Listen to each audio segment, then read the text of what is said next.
श्रवण करिता परमेशा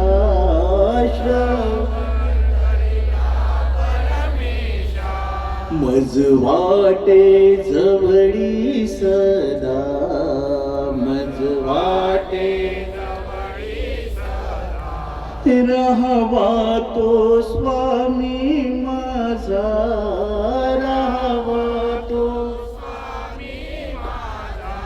माझ्या तुमची किंमत द्या हो माझ्या तुझ्या प्रेमात मी राहो तुझ्या श्री चक्रधरा तुम्ही याहो श्री माझी आर्त जाणून याहो माझी तुझ्या रूपाचा तो रस तुझ्या सन्निधानी दिला भक्तास सन्निधानी आम्ही असन्निधानी पापी आम्ही नाही जोडिले परमेशासी नाही ते रूप मला दाखवा हो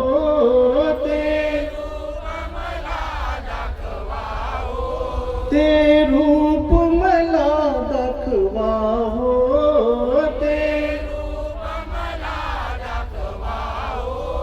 सदा नयनी श्री चक्रधर राहो सदा नयनी श्री चक्रधरा तुम्ही आहो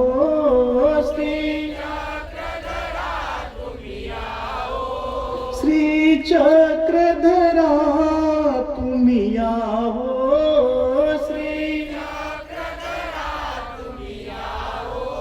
माझी आर्त जाणून या हो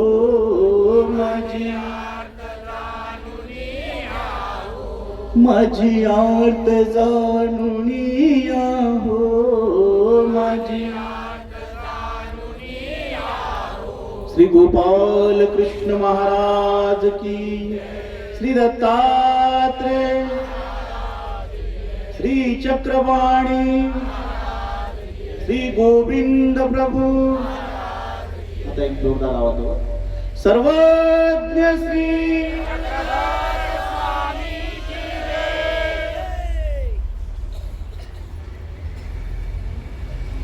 बॅटरी एक चार्ज आहे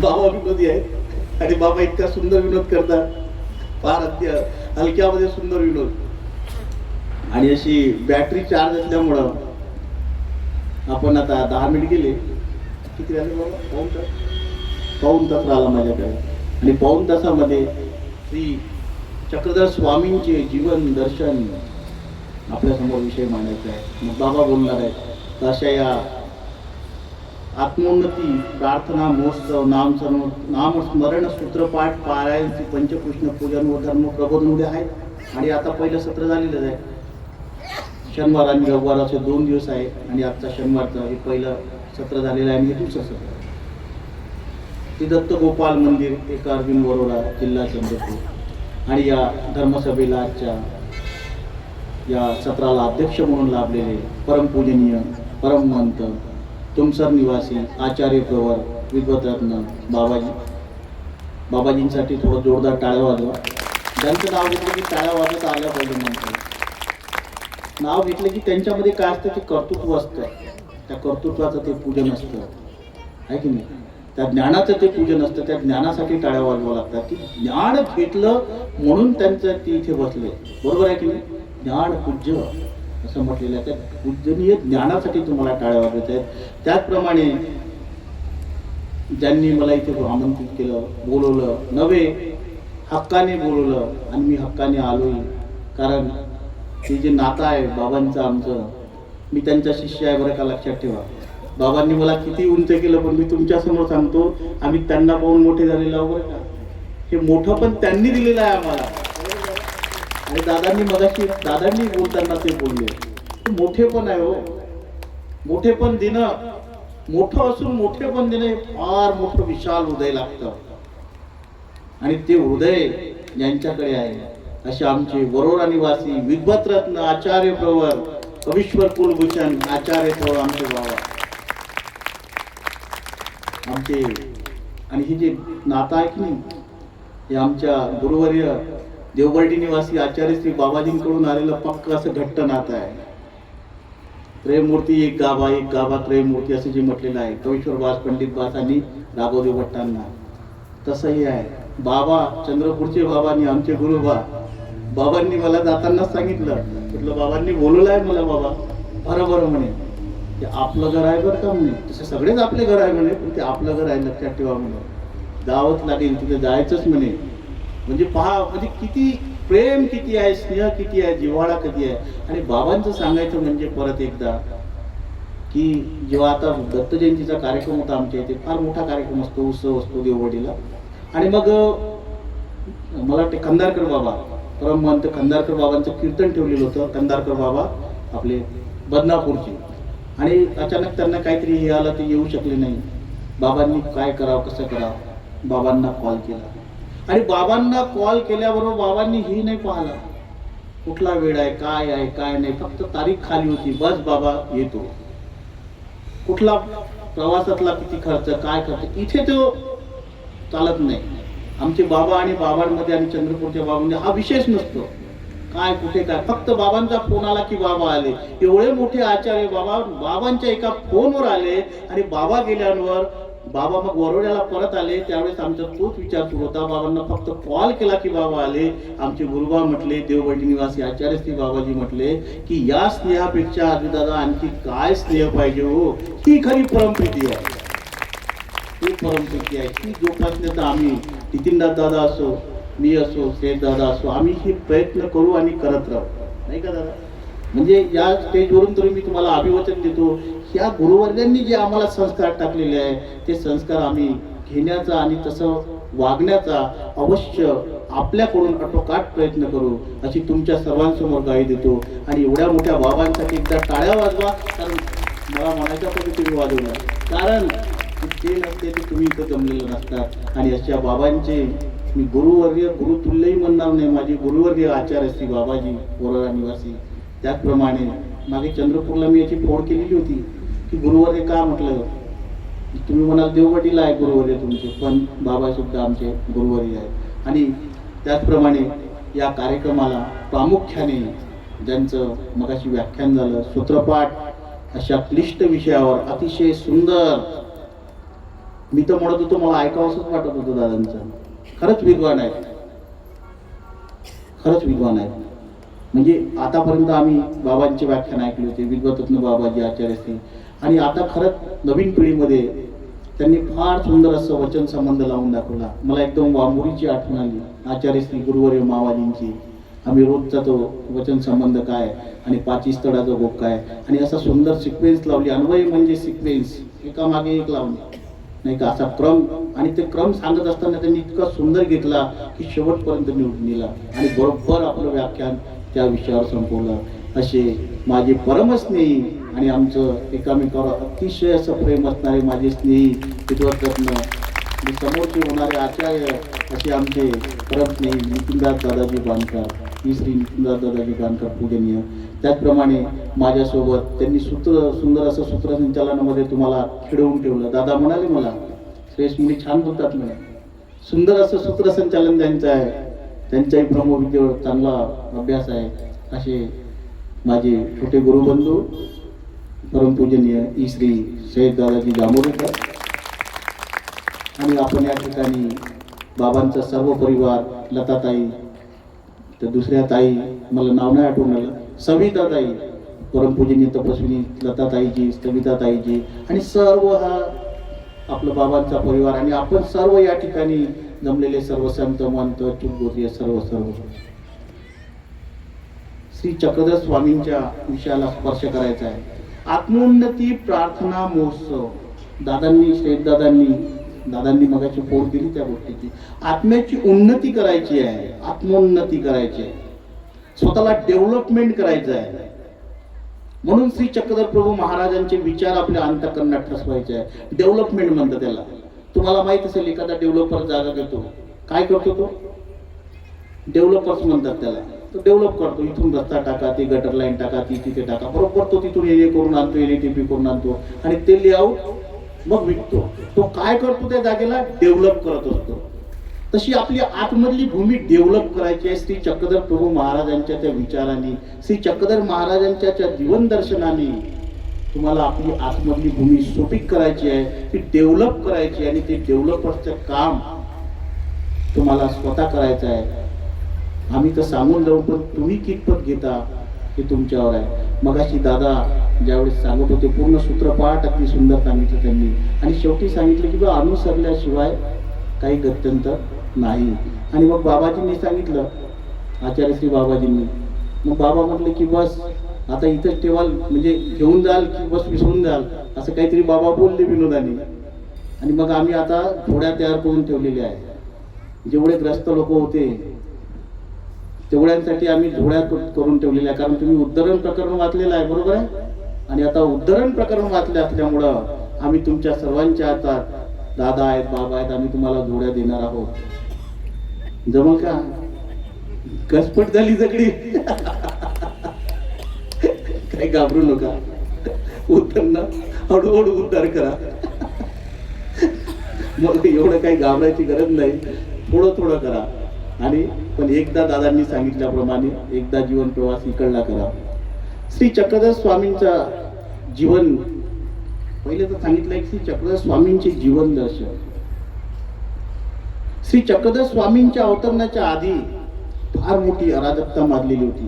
काही धर्ममार्तंडांनी वेगवेगळ्या विषयाला हात घातलेला होता. सर्वात आधी बहुदेववादाचा मुद्दा या सृष्टीतलावर आलेला होता.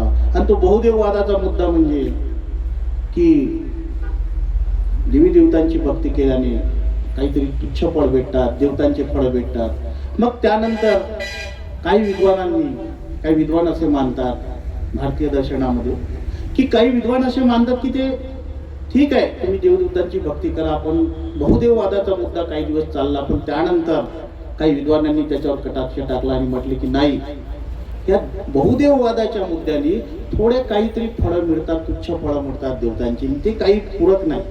मग काय करायचं? मग त्यांनी त्याच्यातून उपनिषदाचं निर्मिती केली. थोडासा आढावा घेतो. उपनिषदाची निर्मिती केली आणि उपनिषदामध्ये एक ब्रह्मतत्व मानण्यात आले. ब्रह्म हे सगळं आहे आणि ते सगळं करतं, त्याच्या पावून गेल्यावर बस. पण जीवन मरणाच्या फेऱ्यातून मुक्त होतो हे त्याच्यामध्ये सुद्धा सांगितलेलं नाही. स्वातंत्र्य हा मोक्ष, पारतंत्र्य हा बंध जरी उपनिषदात सांगितले, पण श्री चक्रधर स्वामींनी त्याला स्पेशल मध्ये सांगितलेलं आहे. मायेपर्यंतचं फळ भेटलं, मगाशी पाहिलं तुम्ही, सगळं तत्वज्ञान लक्षात घेतलं. मायेपर्यंत जरी फळ भेटलं, चैतन्य फळ मोक्ष तुल्य म्हटलेलं आहे, मोक्षासारखंच आहे, तुल्य म्हटलेलं आहे. परित्येत च्युती हा दोष, तिथूनही खाली पडणार. 1 कोटी वर्षाचं सुखफळ बघून खाली पडणार. मग ते सुद्धा मान्य नव्हतं. मग चार्वाकांनी आपला विज्ञानवादी दृष्टिकोन त्याच्यावर टाकला आणि चार्वाकांनी म्हटलं की हे सगळं असत्य आहे. उपनिषदाला छेद दिला आणि मग चार्वाकांनी आपलं हे सुरू केलं. त्यांचा परिणाम बौद्ध आणि जैन या समाजावर पडला, त्या तत्वज्ञानावर पडला आणि त्यांनी सुद्धा विज्ञानवादी दृष्टिकोन समोर आणला. आणि असं करत करत जमिनीने परत आणि असं भरपूर करत करत हे सगळा प्रकार आला. आणि त्यानंतर शके 1200 मध्ये 1143 शुद्ध द्वितीया यावेळी भगवान श्री चक्रधर स्वामींनी अवतार स्वीकारला. म्हणजे शके 1200च्या काळात, बरोबर 1200. आणि शके 1200 मध्ये हरिपाठ देवाचं पूर उठवून, म्हणजे बडोदचा तो राजा होता मल्ल राजा, त्याचे प्रधान विशाळ देव, त्यांचे पुत्र हरिपाळ देव ते युद्धामध्ये मारले गेले. आणि तिथून मग ते पतित उठवून, आणि ते तिथून पतित उठवून म्हणजे परमेश्वर तीन परीने होता. गर्भ, तवडणे आणि पतित. तो पतिताचा श्री चक्रधर स्वामींनी अवतार स्वीकार केला आणि अवतार स्वीकार केल्यानंतर आपलं जीव उद्धारण्याचं कार्य स्वामींनी सुरू केलं. आणि जीव उद्धारण्याचं कार्य जेव्हा सुरू केलं, स्वामींना उद्धारण्याचं व्यसनच होतं. स्वामी श्री चक्रधर प्रभू महाराजांना उद्धरण्याचं व्यसन होतं. स्वामी श्री चक्रधर प्रभू महाराज त्यांचे सूत्र हे बोलकं आहे. त्यांचं सूत्र हे बोलकं आहे. त्यांचे जीवन दर्शन हे बोलकं आहे. त्यांचे जीवन दर्शन म्हणजे काय? स्वामी श्री चक्रधर प्रभू महाराज सूत्रातून बोलतात, तेच त्यांचे जीवन दर्शन आहे. काय म्हणतात? कवणा कवणी व्यसन, कवणा कवणी व्यसन, येथे जीव धरिजती हेची व्यसन. हा पहिलाच मुद्दा तुम्ही लक्षात घ्या. नुसतं मला प्रवचन करून होणार नाही, तुमच्या मनामध्ये टाकावं लागेल. ते दादांनी जसं बीजारोपण केलं, कवणा कवणी व्यसन, कवणा कवणी व्यसन, येथ जीव धरिजती हेची व्यसन. तेच व्यसन आहे. तुम्हाला आपला स्वभाव माहित आहे. कसा आहे आपला स्वभाव? खाणे पिणे उठणे बसणे ताण दुःख सगळं लागतं आपल्याला. जीवाचे अष्ट स्वभाव तुम्हाला माहित आहे. मग कोणी मला सांगू शकतं की परमेश्वराचा स्वभाव काय असेल? विचार करा. भूक लागतं आपल्याला, तहान लागते, सर्व लागतं. तसं हे अष्ट स्वभाव जे जीवाच्या ठाई आहेत, मग परमेश्वराचा स्वभाव तो कोणता? महत्वाचा विषय आहे. परमेश्वराचा स्वभाव तो कोणता? आणि मग लक्षात ठेवायचं, परमेश्वराचा स्वभाव तो आचार्य श्री मुरारी मल्लव, आचार्य श्री अचल मुरारी बासांनी आपल्या उद्धरणस्तिपरीमध्ये सांगितलं. मग अशी उद्धरण झालं, दादांनी उद्धरण प्रकरण छान घेतलं, त्याच्यामध्ये सांगितलं, उद्धरिता हा स्वभाव ईश्वरीचा. लक्षात ठेवा. ताण लागणे भूक लागणे हा जीवाचा स्वभाव, ईश्वरीचा स्वभाव काय आहे हो? उद्धरिता हा स्वभाव ईश्वरीचा, तेने विन तो आधीची नाम प्रकर्षाने टाकलेला आहे बघा त्यांनी. तेने विन तो राहेची ना, जीवाची सकल जीवाची चिंता करीत असे. का? उद्धरिता हा स्वभाव ईश्वरीचा आणि व्यसनही तेची स्वीकारले असे. असं पूजनीय आचार्य श्री अचल मुरारी बासांनी ठामपणे सांगितलेलं आहे. आणि मग त्याच्यावर सारंगबाज विद्वान सारंगबाज तुझेकरांनी सुद्धा सांगितले आहे की उद्धरिता हा स्वभाव ईश्वरीचा, तो स्वीकारला असे, तो अंगीकारला असे, म्हणून जीवाचे उद्धरण करीत असे आणि उद्धरणाचे व्यसन तरी असे. म्हणजे विचार करा, या लोकांनी किती विचार करून वैचारिक लेवलवर, वैचारिक पातळीवर तुम्हाला नेऊन ठेवलेला आहे. उद्धरण करणे हा ईश्वराचा स्वभाव आहे आणि उद्धरण्याचे तो व्यसन स्वीकारला आहे. म्हणजे दोन्ही गोष्टी श्री चक्रधर प्रभू महाराजांनी स्वीकारलेल्या आहे. आणि तुम्ही जेव्हा मूर्ती ज्ञान प्रमेय जेव्हा वाचाल, आणि ते दादाजींनीच लिहिलेलं आहे, म्हणजे संपादन केलेलं आहे त्याचं, आणि इतकं सुंदर आहे. मी रोज एक पेज तरी वाचतो. त्याच्यामध्ये आचार्य मुरारी मल्ल विद्वांसांनी सांगितलेलं आहे ना, तो अवतार कैसा ना, ते तर कृपेचे भाडत्व म्हटलेलं आहे. कृपा स्वीकारली, क्यू स्वीकारली आहे. जीवावर एवढी क्यू करतात, एवढी क्यू करतात ना, हा साधनदाता असा परत भेटणार नाही हो आपल्याला. तुम्ही कुठेही जा, पण एवढा मोठा साधनदाता भेटणार नाही. एवढा मोठा साधनदाता परमेश्वर आपल्याकडे आलेला आहे. पण ते जीवाला ज्ञान नसल्यामुळे, दादांनी सांगितल्यामुळे, दादाजींनी सांगितलं, ज्ञान नसल्यामुळे हा गडबड करतो आहे. आणि म्हणून परमेश्वराने दोन साधने दिली. दादांनी सांगितलं, ज्ञान आणि प्रेम. आणि म्हणून प्रेम प्रभवू शकत नव्हतं, म्हणून दिल्या गेलं नाही. आणि ज्ञान द्यावं लागलं, कारण ज्ञानाशिवाय त्याला समजलं नसतं. म्हणून ज्ञान देऊनी उद्धरती पहिलाच पक्ष थोरल्या प्रकरणाचा आहे. ज्ञान देऊनी उद्धरती, ज्ञान देतात, प्रेम देत नाही लवकर. प्रेम द्यायला सृष्टीची रचना केली, द्यायलाही पाहिलं, पण जीवाची यथास्थिती ती नव्हती प्रेम घेण्याची. म्हणून दादांनी मगाशी क्लिअर केला तो मुद्दा की ज्ञान दिलं. आचार्य श्री मामाजींना मी दादा विचारलं होतं की मामाजी, या प्रेमावर का बरं परमेश्वराने दिले? प्रेमात सृष्टीची रचनाच प्रेम देण्यासाठी केली, मग प्रेम का दिलं नाही? मामाजींनी मला एका शॉर्टकट मध्ये उत्तर दिलं, जीवाची यथास्थिती लक्षात घ्या. दादांना कळलं बरं का? जीवाची यथास्थिती लक्षात घ्या. कष्ट पडल्याशिवाय तो काहीच घेत नाही. त्याला कष्ट पाहिजे असतात. कष्टातून कमवलेलं त्याला बरं वाटतं, आणि बिन कष्टाने गेलेलं तो घेऊ शकत नाही. यथास्थिती ती आहे. एका शब्दामध्ये उत्तर देऊन टाकलं मामाजींनी. म्हणून त्याला ज्ञानच द्यावं लागलं म्हणे पहिलं. दादांनी मगाशी तो मुद्दा फार सुंदर घेतला. म्हणजे सांगायचं तात्पर्य ते ज्ञान देऊन ते ज्ञान देणार आहेत आणि आत्मोन्नती त्यांनी होणार आहे. जेव्हा तुम्हाला ज्ञान येईल, ज्ञान आलं नाही तर आत्मोन्नती होणार नाही. म्हणून त्यासाठी आपल्याला ज्ञान घ्यावं लागेल. म्हणून श्रीकृष्ण भगवंत अर्जुनाला म्हणतात, हे अर्जुना, हे पार्था, तू सगळा षडशास्त्र संपूर्ण आहेस, पण तुला एक गोष्ट सांगतो ती लक्षात ठेव, की या जगात जर कुठली पवित्र वस्तू असेल तर ती ज्ञान आहे. तू माझं ज्ञान घे. नाही ज्ञानेन सदृश्यम पवित्र मीह विद्यते. अर्जुना, ज्ञानासारखी या जगात कुठलीही पवित्र वस्तू नाही. आणि ते ज्ञान घेशील ना अर्जुना, हे पार्था, ज्यावेळेस तू ते ज्ञान घेशील ना त्यावेळेस तू माझ्या परमगतीला प्राप्त होशील. म्हणून तू आधी ज्ञान घे. आते भाऊ, मामी भाऊ, मला समजू नको, तू मला ज्ञानातून ओळख मी कोण आहे. आणि मग अर्जुन देवाने तिकडे आपलं मार्गक्रमण केलं. म्हणजे सांगायचं तात्पर्य पहिले ज्ञान आवश्यक आहे. आणि श्री चक्रधर स्वामींचा जीवन प्रवास हा ज्ञानातूनच झालेला आहे. श्री चक्रधर प्रभू महाराजांनी ज्यावेळेस भोळतवरून, तुम्हाला माहिती आहे, ज्यावेळेस आले आणि मग देऊळवाड्याला आले, समोर श्री गोविंद प्रभू बाबांची भेट घेतली. कमलावसावर उदास होऊन इकडे आले आणि मग गोविंद प्रभू बाबांची भेट घेतली. श्री प्रभू बाबांची भेट घेतल्यानंतर श्री चक्रधर प्रभू महाराजांना नाव देण्यात आलं आमच्या श्री गोविंद प्रभू बाबांकडून. काय नाव देण्यात आलं? मिलत चक्रवळी. आणि ते नाव श्री चक्रधर नाव अंगीकरिलं. आणि मग कुठे गेले श्री प्रभू बाबा? श्री चक्रधर प्रभू महाराज चाल बर्डी 12 वर्ष. आणि आमच्या आचार्य श्री माईम भट्टांनी जेव्हा लीळाचरित्राचं संपादन केलं त्याच्यामध्ये ते आचार्य श्रींचं वाक्य फार सुंदर आहे. ज्ञानाचे कार्य ऐसे जे ज्ञानापाठी वैराग्य उपजे. ज्ञानाचे कार्य ऐसे जे ज्ञानापाठी वैराग्य उपजे. म्हणून आमचा गोसावी साल बर्डी 12 वर्ष 12 वर्ष त्या ठिकाणी राहिले. श्रीमूर्ती खडिया कोट्यावरी लोकती. हे जीवाचा उद्धार करायचा आहे ना त्यांना. तो त्यांचा जीवन प्रवास आहे. तो त्यांचा जीवन प्रवास आहे. कसा की जीवांचा उद्धार करायचा आहे. ते नेहमीने राहण्याची नाही म्हटलेलं आहे. भाष्यकारांनी सरळ म्हटलेलं आहे. अचल मुरारी वाद, ते नेहमीने राहण्याची नाही, फार मोठा शब्द बोललेले आहेत. आणि म्हणून जीवांचा उद्धार करायचा आहे. म्हणून आमच्या गोसावी यांनी श्री मूर्ती खड्या कोट्यावरी झोपती. इतकं म्हणजे हे लागायचं, ओरखडे पडायचे, हे पडायचं. आणि केस असे काट्यामध्ये गुंती. काय सुंदर वर्णन आलेलं आहे ते. श्रीमूर्तीचे केस असे काट्यामध्ये गुंती. आणि एखादा एकू ये तरी सोडवे का, हवेचा झोक येते वासुटे.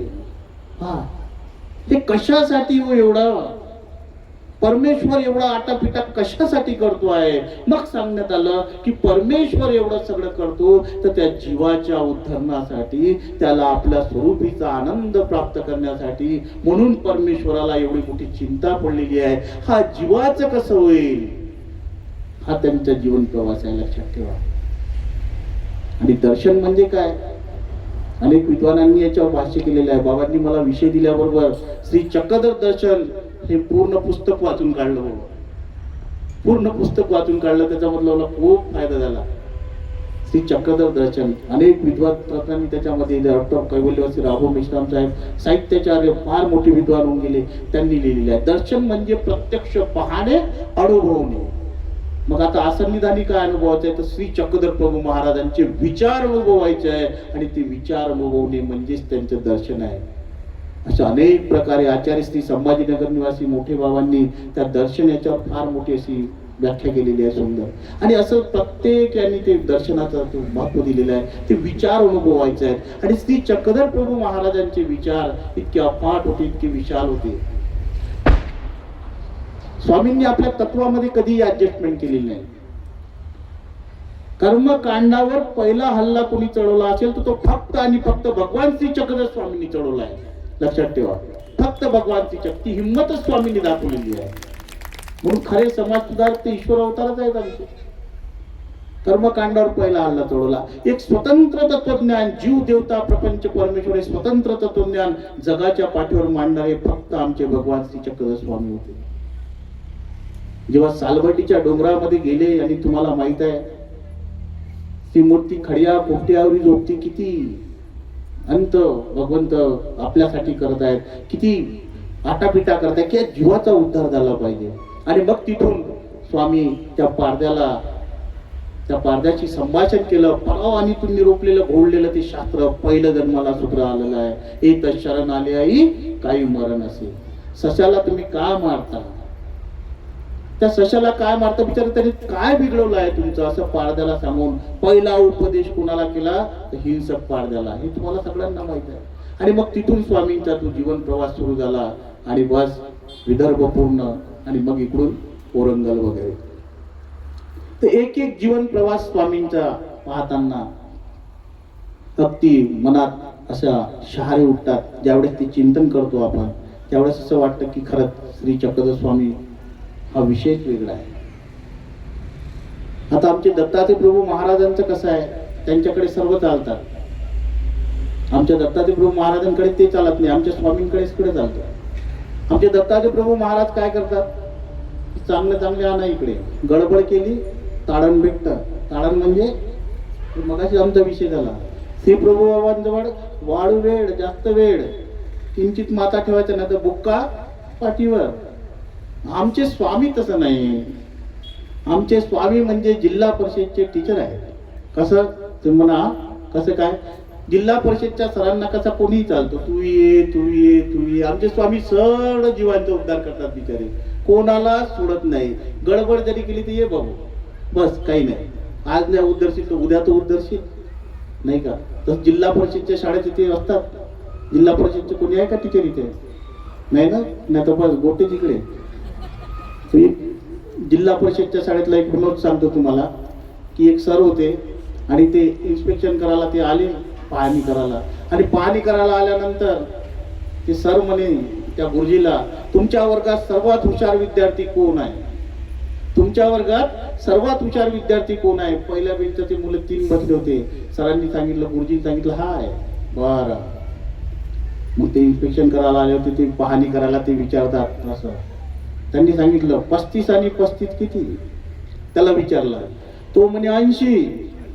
80 म्हटल्यानंतर गुरुजी गेले दचकून तिकडले आलेले अधिकारी. अरे गुरुजी तुम्ही म्हणता हा 35 न 35 80 म्हणतो, तुम्ही म्हणता हा सर्वात हुशार आहे. गुरुजी म्हणे हाच सगळ्यात हुशार आहे. अरे मग आता 35 न 35 80 म्हणतो. बरं झालं म्हणे तुम्ही मागच्याला नाही विचारलं, त्याच्या मागच्याला विचारूनच पहा. म्हणे त्याला विचार 35 न 35, तो म्हणे 110. आणि त्याच्या मागच्याला विचारा म्हणे आता फक्त, तो म्हणे 170. आणि मग ते पाहणी करणाऱ्याला लास्टवाल्याला विचारलं तर किती सांगेल? मग 200च्या वरचा आकडा आहे पक्का म्हणे. अरे म्हणे हा एवढा हुशार आहे आणि मग असा आहे आणि तुम्ही म्हणता की हा हुशार आहे. गुरुजी काही घाबरू नका म्हणे. तुम्ही त्या सरांना ते सांगितले, गुरुजी सांगत होते तुम्ही काही घाबरू नका म्हणे. हा आता 80वर आहे ना म्हणे. हा होता म्हणे तिकडे 200च्या पार. मी त्याला एक एक वर्ष खिचत इथपर्यंत आणलं म्हणे. आणि आता हा आला म्हणे 80वर. पुढच्या वर्षी पाहणी करायला हा 70वरच दिसेल म्हणे तुम्हाला. म्हणजे असं काय सांगा, असं आमच्या स्वामींचं आहे. कुठेही गेले तरी बिचारे या या या. अरे काहीतरी घडलं असेल तरी ये बेटा, तू ये तू ये तू ये, सगळ्यांना सामावून घेतात. असे भगवान श्री चक्रधर प्रभू महाराजांचा अवतार आहे. त्यांचा तो जीवन प्रवासच तसा आहे. स्वामी श्री चक्रधर प्रभू महाराज लोणीला होते.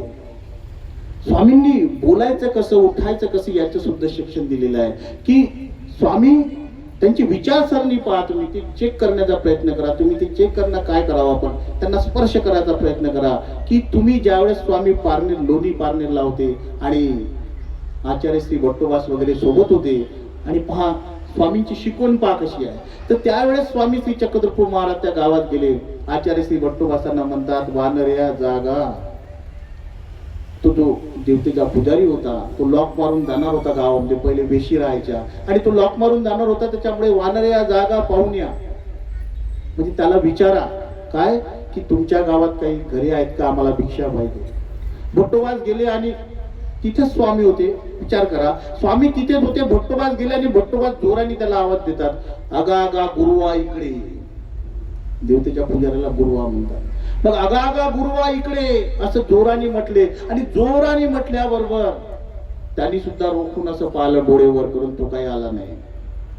पहा लँग्वेज मध्ये फरक पहा किती आहे. आपल्या विदर्भातली लँग्वेज असली की तुले मले दंडवत बाबाजी म्हणतात, आहे की नाही? आणि तिकडले असले तर बाबा म्हणतात, म्हणजे आपल्या इकडे दंडोत बाबाजी म्हणतात. म्हणजे अशी वेगवेगळ्या पद्धतीची वेगवेगळी लँग्वेज आहे. भट्टोबास म्हणतात, आचार्य श्री भट्टोबास म्हणतात, आगा आगा गुरुवा इकडे. आणि पटकन त्यांनी सुद्धा असं डोळ्यांनी वर करून पाहिला. तो म्हणतो काही आला नाही तो.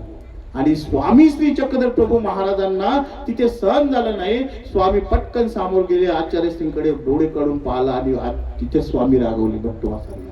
आचार्य श्री भट्टोबासांना रागवत भगवान श्री चक्रधर स्वामी म्हणतात, काय गा तू महात्मा नव्हसी, काय गा तू महात्मा नव्हसी, महात्म्याचे बोलणे.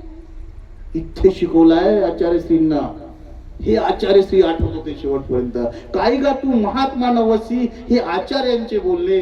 तू हे काही असं महात्म्याचे बोलणे हे आहेत का? मग स्वामी समोर गेले आणि त्यांना हळुवार शब्दात म्हणतात, अहो राणे हो इकडे या. लक्षात ठेवा, अहो राणे हो इकडे या असं म्हटलं की तसे ते जवळ आले. आणि जवळ आल्यानंतर तो म्हणतो जी जी जी जी. शब्दामध्ये फरक पडला बरं का. जी जी जी जी, आम्हाला काही भिक्षा करायची आहे, तुम्ही भिक्षा द्याल का? हा हा जी जी, मी सर्व भिक्षा करून देईन. शब्दामध्ये फरक आहे. ही त्यांची विचारसरणी होती, ते त्यांचं जीवन दर्शन आहे.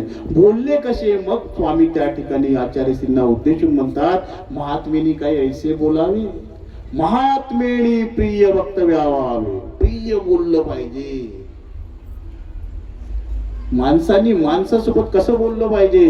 प्रिय बोललं पाहिजे.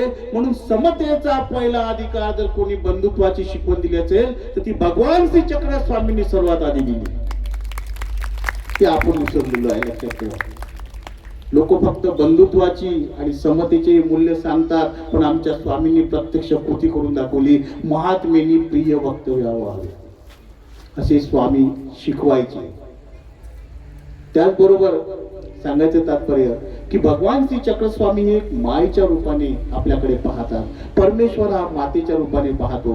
आणि त्यांनी स्त्रियांना सुद्धा कोणी वंचना केली नाही. स्त्रियांना पहिला अधिकार दिला तो स्वामींनी. एकदा आमचे सारंग पंडित स्वामी चिन्हस्थळीला होते आणि बायांना निरोपण करत होते. आमच्या माय माऊलींना ज्यावेळेस निरोपण करत होते श्री चक्रधर प्रभू महाराज, अशा सारंग पंडित तिकडून आले. आणि सारंग पंडित म्हणतात, यांना कशाला पाहिजे मोक्षाचा अधिकार? यांना कशाला ज्ञान पाहिजे? ज्ञानाचे अधिकारी तर आम्ही आहोत. यांना नेऊन घालाव तिकडे तेलंगण देशात भात काढायला. असं त्यांच्या मनात विचार आला. आणि स्वामींनी असं पाहिलं, सारंग पंडित समजले माझा दोष घडलेला आहे. आणि सारंग पंडित पाण्यात जाऊन बसले. सारंग पंडित त्या पाण्यात जाऊन बसले. भरपूर वेळ झाला, सारंग पंडित आले नाही. बाई सांगतात, बाबा पांडा का तिथं जाऊन बसला असे? स्वामी म्हणतात, बाई त्याला माहित आहे त्यांनी काय केलं. आणि मग पांड्याला जेव्हा बोलवून आणलं सारंग पंडितांना, जा बाई घेऊन या. आणि तेव्हा स्वामी म्हणतात, तुम्ही काय गा जीव आणि यांच्या काय गा जीवलिया? अरे तुम्हा ते उद्धरित आणि कसे आणि यांना उद्धरित आणि कसे? अरे तुम्ही काही जीव आणि यांचे काही जीवलिया? यांचा जीव नाही का? यांना मोक्षाचा अधिकार नाही का? यांना ज्ञानाचा अधिकार नाही का? आणि माझ्या माय माऊलींना तुम्ही लक्षात ठेवा की तुम्हाला या ठिकाणी तुम्ही आज जे बसले आहात ना, तो ज्ञानाचा अधिकार आमच्या भगवान श्री चक्रधर स्वामींनी तुम्हाला दिला आहे. नाही तर तुम्ही तर बसल्या नसत्या. म्हणजे लक्षात ठेवा, स्वामी श्री चक्रधर प्रभूंचं जीवन दर्शन आहे, प्रत्यक्ष कृती आहे. तू जैसा चाले तैसा बोले त्याची वंदावी पावले. स्वामी श्री चक्रधर प्रभू महाराजांनी ज्ञान शिकवलं. स्त्रियांना पहिला उद्धरण्याचा अधिकार स्वामींनी दिलेला आहे. श्री चक्रधर प्रभू महाराज ज्ञानाकडे वळायचे. त्यांचा जीवन प्रवासच तसा आहे, त्यांचं जीवन दर्शनच तसं आहे. ते ज्ञानातून सांगायचे, प्रत्येक गोष्ट शिकवायचे, प्रत्येक गोष्टीतून कृती करून दाखवायचे. स्वतः पहिले आचरण केलं आणि मग आपल्या भक्तांना आचरण करायला लावलं. असे श्री चक्रधर प्रभू महाराज होते. तुम्ही एक एक लीळेवर जर का विचार केला ना, एक एक लीळा तुझी एक एक ती लीळा.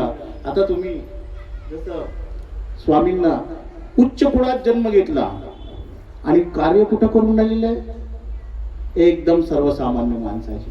तो कानडदेव जेव्हा स्वामींना भेटायला आले, तो राजा, आणि तो राजा आला आणि महादेवरायाला सोबत घेऊन आला लोणार ती त्या परिसरामध्ये.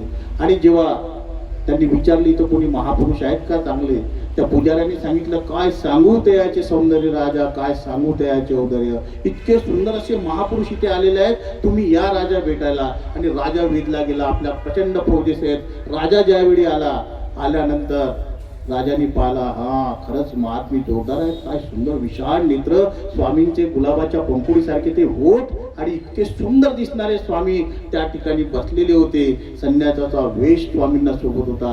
आणि एकांत काळामध्ये बसले असताना राजा आला आपल्या फौजपाटेसह आणि बस राजा पाहू लागला. पाहता पाहता राजाने काय केलं की एक द्रव्य म्हणजे पैशाची पोटी स्वामींसमोर ठेवली. ठेवल्यानंतर स्वामी श्री चक्रधर प्रभू महाराज त्या पुतळीकडे पाहतात आणि तो जो बाजूला जो होता तो म्हणतो, तो गुणगान करणारा राजाचं, घ्या घ्या सिंगनेचा कानू तुम्हा प्रसन्न झाला असे, घ्या घ्या ते द्रव्य घ्या. स्वामींनी असं पाहिलं, दगडाकडे पाहिलं, असं पाहिलं, मातीकडे पाहिलं, राजाकडे पाहिलं,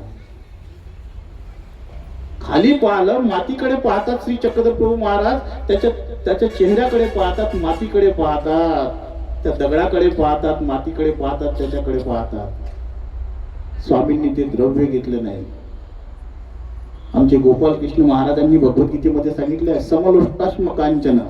जो योगी असतो ना त्याला याच्यात घेणं नसतं, त्याला द्रव्याची त्याला घेणं नसतं. स्वामींनी पाहिलं आणि त्या जमिनीशी, त्या मातीशी त्या द्रव्याची बरोबरी केली. राजा तू मला काही याच्याने खरीदतोस? अरे मी तर श्रीमंत श्री चक्रधर आहे, तुम्हाला काय खरीदतील याच्यानी? श्रीमंत श्री चक्रधर आहे, तो त्याला खरीदू शकतो का? आणि राजाची अकड तिथे निघाली. राजा एकदम लीन झाला त्या ठिकाणी. हे आमचे स्वामी होते. द्रव्य हे त्यांच्या समोर नव्हतं. उच्च कुळात जन्म होता पण फिरत कुणाकडे होते? घरोघरी. श्रीकर हेची पाणी पात्र, भिक्षा मागी तुझी वासी. कुठून निघाले? व बडोद पासून निघाले, डाकराम चुकडी पर्यंत आले. आणि जेवण कोणाच्या घराचं करायचे? ते एका साध्या आदिवासी लोकांच्या घडलं.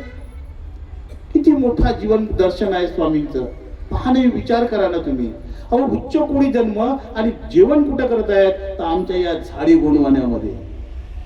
जेव्हा महादाईसा आल्या आणि ते चिंच करंटा भात ते पाहलं, म्हणतात जीजी ऐसे मी आज देखील, बाई तुम्ही काय भात खाल्ला?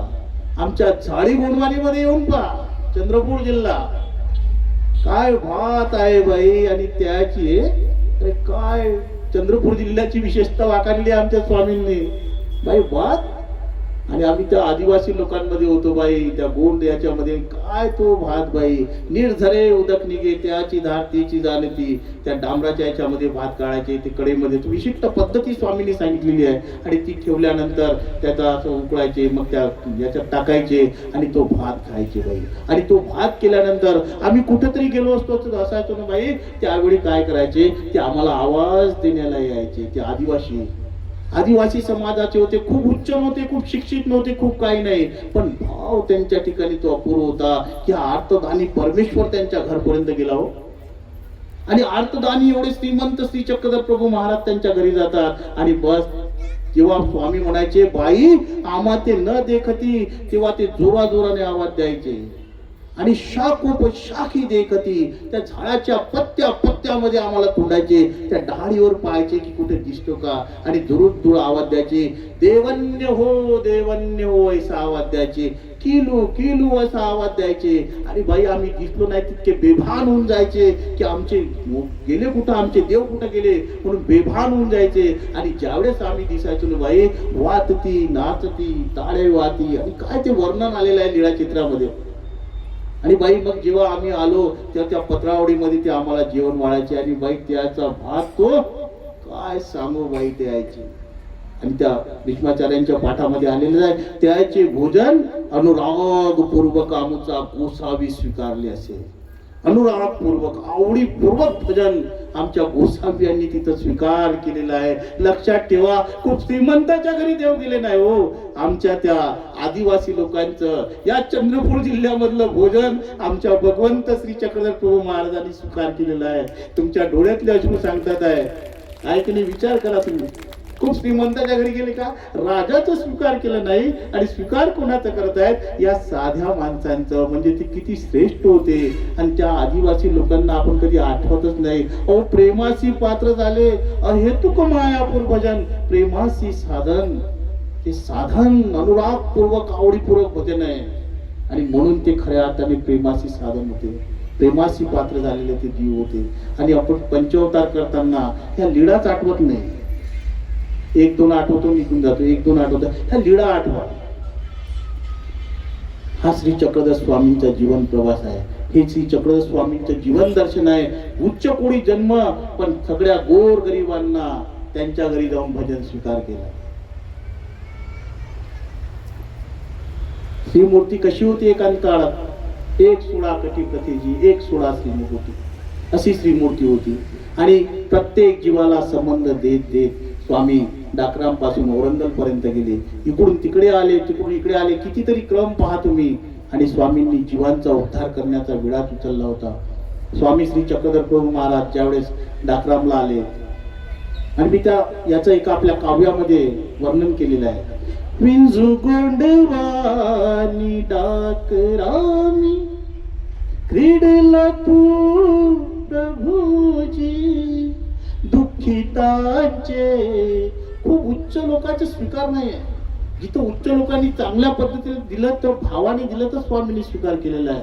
आणि म्हणून म्हटलेलं आहे, विंजू गोंडवानी डाकरामी क्रीडला तू प्रभूजी, दुःखितांचे संग क्रीडोनी, भोजन स्वीकारी हर्षाणी. आवडीपूर्वक भोजन.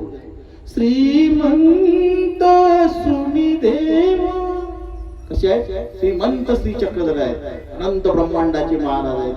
श्रीमंत सुनी देव फिरला तू घरोघरी, श्री करेची पाणी पात्र भिक्षा मागी तुझी वासी, ओरंगल प्रदेशासी लीळा केली तू न्यारी. महागोबा खरक धरुणी चालून आला तुझवारी, तरी दिधले प्रेम त्यासी जागवणी करुणेसी. देवा तुझ्या दर्शनाची मज आस लागली, स्वामी तुझ्या दर्शनाची मज आस लागली. महाधुवा भक्त ओरंगलला गेल्यानंतर खड्ग काढून स्वामींवर आलेला आहे, तलवार काढून आलेला आहे, तरी त्याला प्रेम देण्याचं काम आमच्या गोसाव्यांनी केलं. एवढी अमर्याद दया, अमर्याद कृपा त्यांच्या अंतःकरणात आहे. आणि त्या करुणेने ओथंबलेली नजर हा भगवंत या जीवावर टाकतो. आणि एवढा तलवार काढून आलेल्या आमच्या महाधुवा भक्तांना आपलं सर्वश्रेष्ठ साधन, आमच्या गोसाव्यांनी सर्वश्रेष्ठ साधन आपलं प्रेम त्याला प्रदान करून टाकलं. असा कोणता अवतार दिसला का तुम्हाला? सृष्टीतला असं कोणी आहे का? जीव देवता सापेक्ष, परमेश्वर निरपेक्ष ही त्यांची विचारसरणी आहे. जीव देवता कुठला तरी स्वार्थ ठेवून करतात, पण परमेश्वर कसा आहे? निरपेक्ष आहे. आणि निरपेक्ष भावनेने तो त्या जीवाला प्रेमदान सुद्धा प्रदान करून टाकतो. पण त्या परमेश्वराला समजण्याइतपत आपली बुद्धीची कुवत कमी पडते आणि आपण तो प्रयत्न सुद्धा करत नाही. आचार्य श्री आपल्याला सांगण्याचा प्रयत्न करतात, दादा सांगण्याचा प्रयत्न करतात, पण आपण तो घेण्याचा प्रयत्न करत नाही. ही फार मोठी शोकांतिका आहे. माझं असं म्हणणं आहे की तुम्ही सर्वांनी तो विषय लक्षात घ्या की श्री चक्रधर प्रभू महाराजांना आठवण्याचा प्रयत्न करा. आचार्य श्री मोठं पात्र या ठिकाणी तुमच्याकडे आहे. लीळा चित्राचं चिंतन करा. तुम्ही एक एक पेजचं चिंतन करा. माझ्या मते किती पाठ वाचा तुम्ही, सर्वात सोपा वाटणारा पण सर्वात क्लिष्ट कोणता ग्रंथ असेल तर तो लीळा चरित्र आहे. नाही बरं, कठीण ग्रंथ आहे. तुम्ही सगळे पाठ वाचा, त्याच्यानंतर तुम्हाला लक्षात तर प्रमाण चरित्रातले दिला जातात. प्रमाण चरित्रामधले दिले जातात. जसं आता तुम्हाला भट्टोबासांचं, आचार्य श्री भट्टोबासांचं माहित आहे. स्वामी श्री चक्रधर प्रभू महाराज ही माय सुद्धा होते. परमेश्वर हा माय आहे आणि मातेच्या ठाई त्याचा एक अंश दिसतो फक्त. मग परमेश्वर जीवाचा ठाई किती मोठं प्रेम करत असेल, या जीवावर किती मोठं प्रेम करत असेल, हे त्या सूत्रातून पाहतो मी. बाबाजींकडून तो अभ्यासून घ्या, खरं सांगतो, कारण खूप मोठं पात्र या ठिकाणी आहे. दादा दरवेळी येतात, दादांकडून अभ्यासून घ्या तुम्ही. स्वामी श्री चक्रधर प्रभूंचे तत्व लक्षात घ्या. हे फार मोठं असं ठिकाण आहे की ज्या ठिकाणी आचार्य श्री बाबांसारखे पात्र आपल्याला लाभलेले आहेत. तत्वचिंतक आहेत बाबा, पंथातले मोठे तत्वचिंतक आहेत. त्यांच्याकडून ते अभ्यासून घ्या की आचार्य श्री भट्टोबासांना सुद्धा कशी त्यांच्यावर मायपणा भगवान श्री चक्रधर स्वामी केली. स्वामी माय आहेत, स्वामी बाप आहेत, स्वामी सर्व काही आहेत, पण ते मायपण गोसावी यांचं आपल्याला कळत नाही. ही आपली शोकांतिका आणि ती कधी घेण्याचाही आपण प्रयत्न करत नाही. कारण लीळाचरित्राच्या प्रत्येक पेजवर हे तत्वज्ञान लपलेलं आहे, लक्षात ठेवा. तत्वज्ञानाशिवाय लीळाचरित्र आहेच नाही. प्रत्येक ठिकाणी लीळा क्रीडा केळी क्रीडा हा तर वरचाच भाग आहे सगळा. मला जरी सोपं वाटत असेल पण तो क्लिष्ट आहे, तुम्ही समजून घ्यायला पाहिजे. कारण स्मरण करायचं आहे. दादांनी जे लिहिलेलं आहे इथे, हे जे सगळे पोस्टर दिसतात ना तुम्हाला, ते दादांच्या त्या चिंतनातून आलेले ते हे आहेत आणि बाबाजींनी आमच्या ते सांभाळून ठेवलेले आहेत. हे सगळं दिसतं. या ठिकाणी एक अतिशय महत्वाचं दादांनी, आमचे आदरणीय नितीनदास दादांनी लिहिलेलं आहे बरं काही सगळं. आणि त्यांनी ते पहा किती सुंदर लिहिलं आहे. स्मरणाचा लाभ बहुत तुम्ही घेत नाही, घ्यायला पाहिजे. मानवपंथी माणसाची शोकांतिकाची घ्याय, तू वाचायलाच पाहत नाही, रेडीमेड पाहिजे सगळं. तुम्ही थोडासा अभ्यास करा आणि मग बाबांना विचारा, एकदम परफेक्ट होऊन जाल. पहा काय म्हणतात ते, स्मरणाचा लाभ बहुत, स्मरणाचे लाभ बहुत, विघ्न हरती महाताप. हा काय म्हणत आहे, विघ्न हरती महाताप, आनंद देई अच्युत. अच्युतानंद तो अच्युत परमेश्वर, तो आनंद देणार आहे तुम्हाला. अविद्या नासून, तुमच्या अविद्येला कधी झटका पडणार आहे ज्यावेळेस परमेश्वर आपला आनंद देईल त्यावेळेस. स्मरणाचा लाभ बहुत म्हटलेला आहे त्यांनी, खरं सांगितलेलं आहे. आपण स्मरण कसं करतो, परमेश्वराच्या ठिकाणी दया मया कृपा करुणा ही ईश्वरीची आत. हे सूत्र पक्क पकडून ठेवा तुम्ही. दया मया कृपा करुणा ईश्वरीची आत. स्वामी श्री चक्रधर प्रभू महाराजांनी तुम्हाला दया सांगितली, मया सांगितली, कृपा सांगितली, करुणा सांगितली. आपण असन्निधानी आहोत आणि असन्निधानी असताना मग कसं आठवायचं भगवंताला, आठवलं पाहिजे. तो कसा आठवाल, असन्निधान आहे ना, पाहिलं नाहीये, मग ती कृपा आठवायची, ती दया आठवायची. परमेश्वर माय आहे, परमेश्वर बाप आहेत, गोसावी माय आहेत, गोसावी बाप आहे, पण आपल्याला आठवता आलं पाहिजे ना माय बाप कसा आहे, दया कशी आहे, कृपा कशी आहे, मया कशी आहे, करुणा कशी आहे, आठवलं पाहिजे ना. ते आठवलं तेव्हा ते स्मरण होईल. आणि तुम्ही म्हणता आम्ही लक्ष स्मरण करतो, आम्हाला हसू येतं, असं होऊ शकत नाही. करा तुम्ही, केल्यावर परमेश्वर भेटणार. नाम जरी घेतलं तरी खूप मोठा असा लाभ आहे. दादांनी आताच सांगितलं सूत्रपाठामध्ये, फार मोठा लाभ आहे. म्हणून तुम्हाला देव होणार नाही असं नाही, पण त्याच्या ज्ञानाची पुष्टी टाका. ज्ञान देऊन उद्धरती म्हटलं, ज्ञान घ्या. ज्ञानानंतर तुम्हाला ते समजणार की कसं आहे. तुम्ही भगवान श्री चक्रधर स्वामी माय आहेत, कशा पद्धतीची माय आहे हो.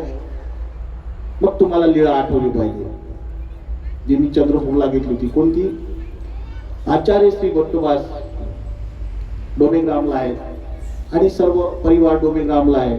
स्वामींना एकदम आठवण आली, तुम्ही सर्वे आला ती परी वानर यात, आमचा वानरेश कुठं आहे असं जेव्हा स्वामी विचारतात तेव्हा दादू म्हणतात, जीजी तो झोरे पिढीला असेल, तापाने तू फडफडलेला आहे, तिकडे पडलेला आहे. स्वामी म्हणतात जा त्याला बोलवून घेऊन या. तिथे लीळा थोडी कमी राहिली होती, आता थोडं विश्लेषण करतो की तिथे जा त्याला बोलून घेऊन या. अहो सर्वज्ञ आहेत ना, सर्वज्ञांना माहित नाही का ते तापामध्ये आहे. इथे तुमचे तत्वज्ञान आहे तिथे लपलेलं, लक्षात ठेवा तुम्ही. सर्वज्ञांना माहित नाही का सर्वज्ञ आहेत की तो तापाने फडफडत आहे. द्वादशांनी सांगितलंय तरी स्वामी म्हणतात जा त्याला बोलवून घेऊन या. पहिलाच प्रश्न इथे लक्षात ठेवा, कशासाठी बोलून राहिलेले आहेत. आणि तुम्ही तर म्हणता माय बाप आहे, दयाळू आहे, मायाळू आहे, कृपाळू आहे, कनवाळू आहे. इथे कुठं कनवाळू पण दिसून राहिलेलं आहे, पण तत्वज्ञान लपलेलं आहे.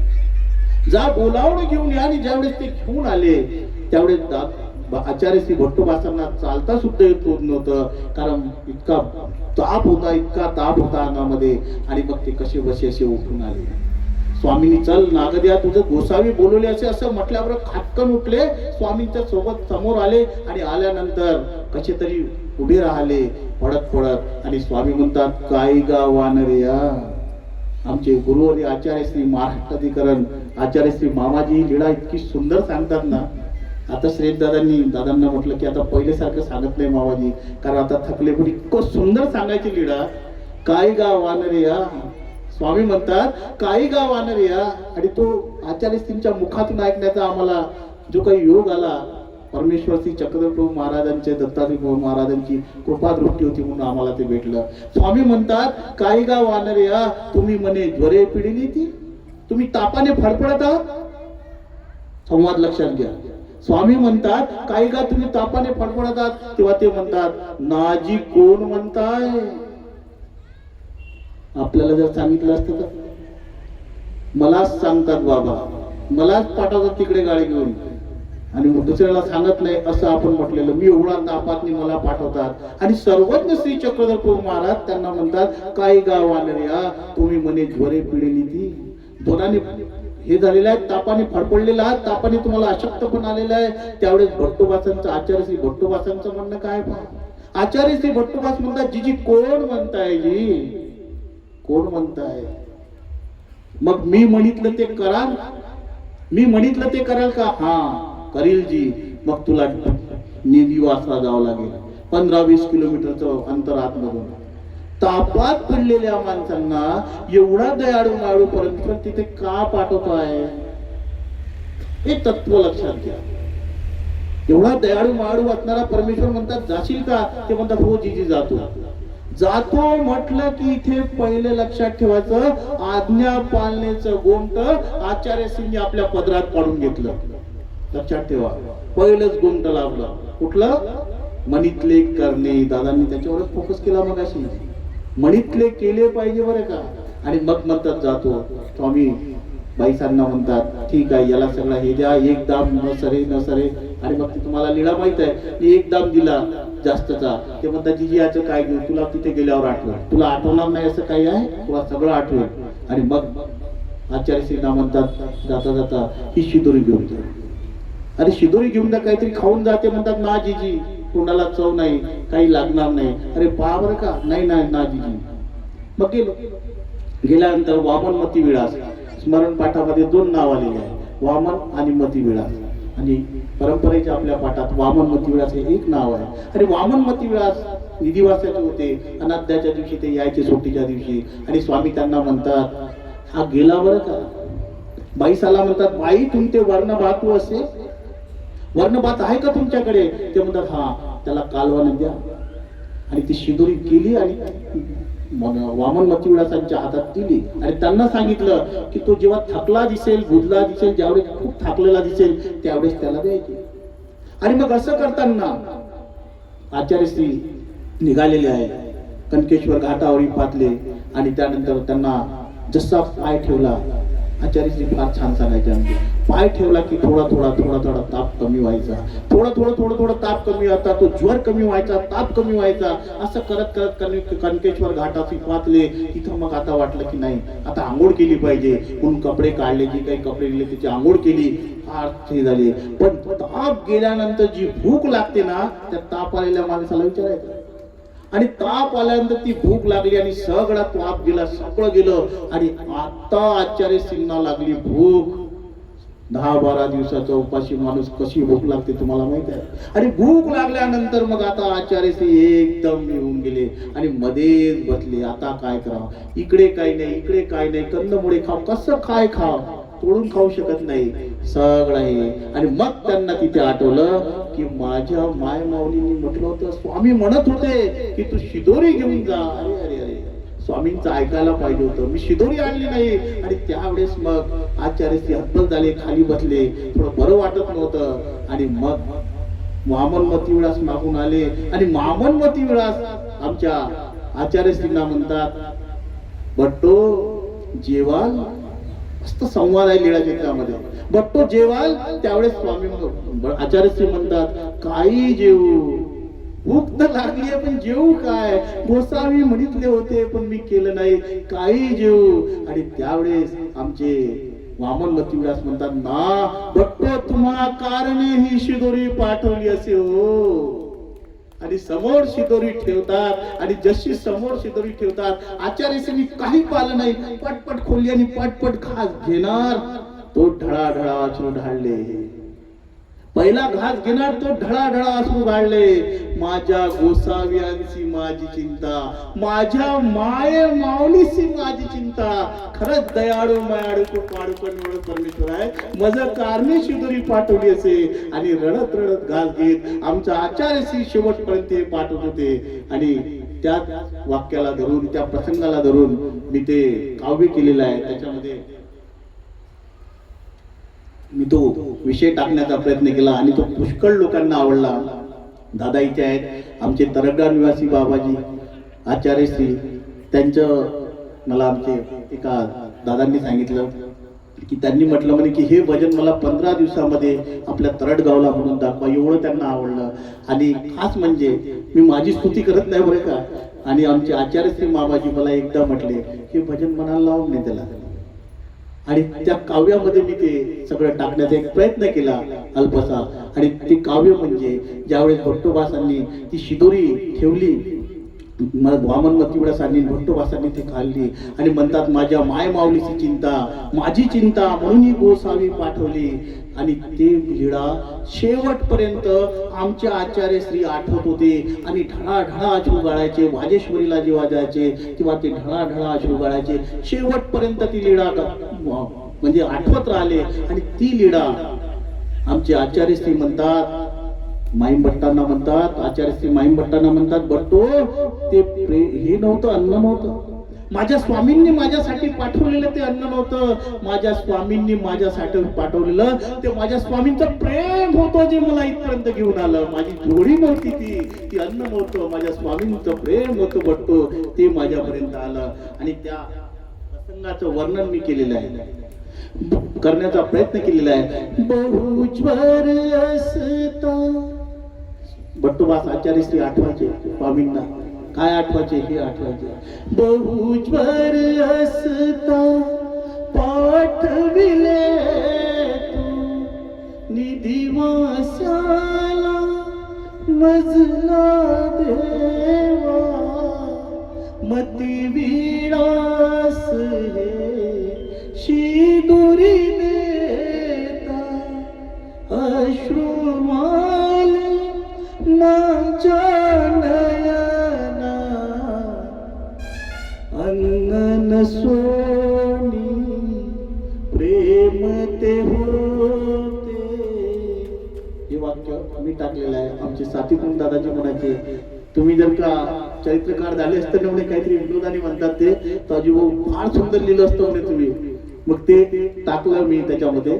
अन्न सोनी प्रेम ते होते, कैसे विसरू तुला, श्री चक्रधरा माझ्या परेशा, विणू किती मी तुला, एकाकी पडला वानर तुझा, परतून येणार. हे आचार्यश्री आठवायचे.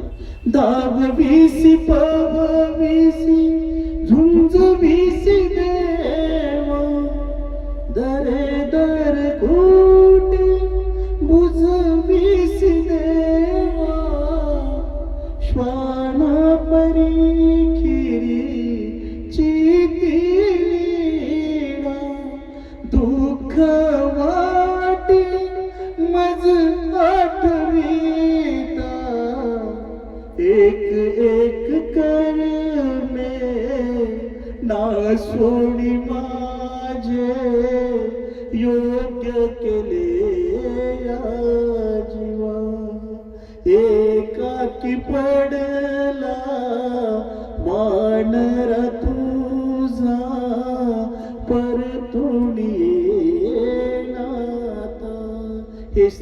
स्वामींचं जीवन दर्शन होतं. सकलही जीव मात्रांवर आपल्या भक्तांवर अमर्याद प्रेम करणे हे श्री चक्रधर स्वामींचं जीवन दर्शन होतं. हे श्री चक्रधर स्वामी आहे. आपल्या भक्तांना कधीही त्यांनी वारीत टाकलं नाही किंवा कुणाला जात नाही पाहिली, पात नाही पाहिली. त्या जाती पातीच्या वर जे होतं ते आमच्या या ईश्वरी अवतार आमच्या भगवान श्री चक्रधर स्वामींचं उद्धारण कार्य होतं आणि तो त्यांचा जीवन प्रवास होता. सकली जीव मात्रांवर म्हणजे मनुष्य तर राहावं, पण मनुष्याच्या खाली सुद्धा जे आहेत त्रियंचवनी आहेत त्याच्यावर सुद्धा स्वामींनी प्रेम केले आहे. तुम्ही महात्मे किंगा तुम्ही चतुर्विध भूतग्रामा अभय द्यावे की सकल प्राणी मात्रांना दया करा. ही आमच्या श्री चक्रधर प्रभू महाराजांची विचारसरणी होती आणि तेच त्यांचं जीवन दर्शन आहे. ते तत्व जाणणं म्हणजे जीवन दर्शन आहे. त्या तत्वज्ञानाला दर्शन असं शब्द आलेला आहे. ते आपल्याला जोपासायचं आहे. बोलता बोलता मी तुमच्या सगळ्यांकडे पाहून बाबांकडे पाहिलंच नाही आणि तो टाइम गेला निघून. त्याबद्दल बापरे 8:13 झाले. तुम्ही बसले, मी बसलो आणि तुम्ही सांगून आले, मी एकदम टाइम विसरून गेलो. अर्थ देखे तेथे चिरमे, पात्र देखे तेथे चिरमे, विषयाचे न दृष्टांते. आणि तुम्ही भेटले की मी गेलो विसरून सगळं. मला ही माहित नाही की बाबा बसलेत आणि आता आपल्याला संपवायचं आहे. मग अशा प्रकारे हे जे सर्व तुम्ही जे ऐकलं, स्वामी श्री चक्रधर प्रभूंचं जीवन दर्शन ऐकलं, ते जोपासण्याचा आणि करण्याचा प्रयत्न करा. तो जोपर्यंत तुम्ही करणार नाही, आम्ही तर सांगून जाऊ, बाबांनी तेच सांगितलं, पण ते अंतःकरणात घ्या. लीळाचरित्राचं वाचन करा. सूत्रपाठाचं फार सुंदर असं बाबांनी आता जे हे केलेलं आहे, दादांनी जे ट्रान्सलेशन केलं बाबांनी सांगितल्यावर, खरंच ते अंगी करा. आणि ते जर करू आपण तर परब्रह्म परमेश्वराच्या त्या प्राप्तीला गेल्याशिवाय राहणार नाही. शेवटी जाता जाता एवढंच सांगतो की बाबांसमोर अधिकृती झाली असेल मला माहित आहे, कारण ते आमचे मार्गदर्शकही आहे, गुरुवर्य आहे आणि सर्व आहे आणि बाबाही या ठिकाणी आहे. आणि म्हणून या गुरुवर्यांसमोर अधिकृती झाली असेल तर बाबांना क्षमा मागतो. टाइम जास्ती घेतला त्याच्याबद्दल सुद्धा क्षमा मागतो. पण या ठिकाणी आपण मला बोलवलं आणि हक्काने आपण या ठिकाणी मला बोलवलं. बाबा तुम्ही जेव्हा जेव्हा आम्हाला बोलवाल म्हणजे काय, तुमचा हक्क आहे आमच्यावर. आणि आम्ही तर साधे आहोत, तुमच्या समोर काही जास्ती नाही. पण जेव्हा जेव्हा आम्हाला काही अल्पशी सेवा राहिली तेव्हा तेव्हा येण्याचा प्रयत्न काय येऊच असे ग्वाही देतो. आणि या ठिकाणी बाबांनी मला बोलवून आपल्याशी हितगुज करण्याचा प्रयत्न केला. आम्ही स्वामींचं ते जे काही विचार आहेत ते मांडण्याचा प्रयत्न केला, तो आपण ऐकून घेतला. आता शेवटी एक प्रार्थना म्हणतो शेवटली बाबांना क्षमा मागून, आणि तुमच्यासाठी म्हणतो थोडा ताट बसा, कारण या सृष्टीचा निर्मितीच तुमच्या आनंदासाठी केलेली आहे. ते तुमच्यासाठी मागतो. मी माझ्या विचारांना विराम देतो. तुमच्यासाठी म्हणतो श्री चक्रधरा, हे भगवंता या सर्व तुझ्या जीवांना तू ज्ञानदान प्रदान कर आणि एक दिवस तुझ्या स्वरूपीचा तो आनंद दादांनी सांगितल्याप्रमाणे या जीवांना प्रदान कर, हे सांगतो. परमेश्वरचरणी प्रार्थना करतो तुमच्यासाठी. श्री चक्रधरा तू दे रे आज मला आनंद तुझ्या प्रेमाचा खरा, आनंद तुझ्या प्रेमाचा खरा. वेड लागले तुझे वेड दसा, वेड लागले तुझे वेड दसा. नको पाहू तू अंत समाजा, नको पाहू तू अंत समाजा.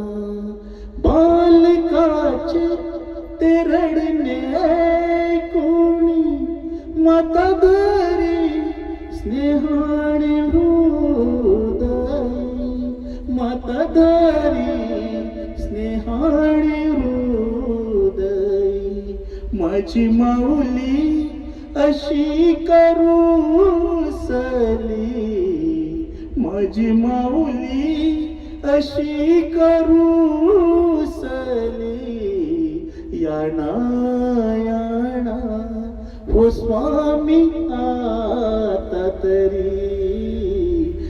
नयाणा ओ स्वामी आता तरी परधर्म हे जीवना व्हावे माझ्या अश्रूंनी तुझ पूजावे माझ्या अश्रूंनी तुझ पूजावे अजेवा की कर हा विणवितो तुझला ध्याना ध्याना ओ स्वामी प्रेम मला ध्याना ध्याना ओ स्वामी प्रेम मला ध्याना ध्याना ओ स्वामी प्रेम मला.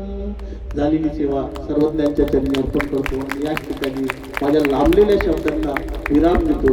परत बाबांना क्षमा मागतो आणि याच ठिकाणी थांबतो. दंडो प्रणाम. सर्वज्ञ श्री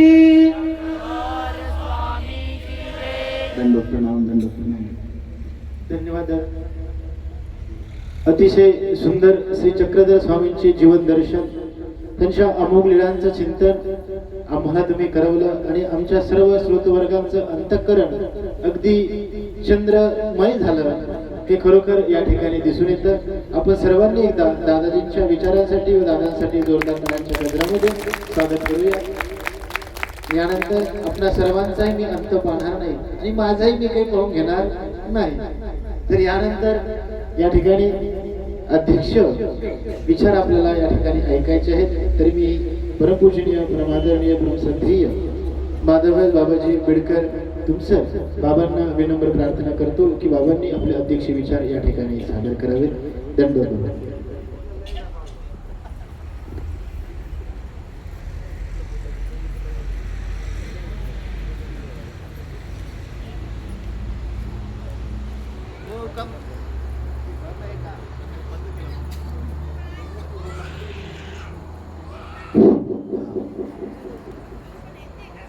मूकं करोति वाचालं पंगुं लंघयते गिरिं यत्कृपातमहं वन्दे परमानन्दमाधवं परमानन्दमाधवं.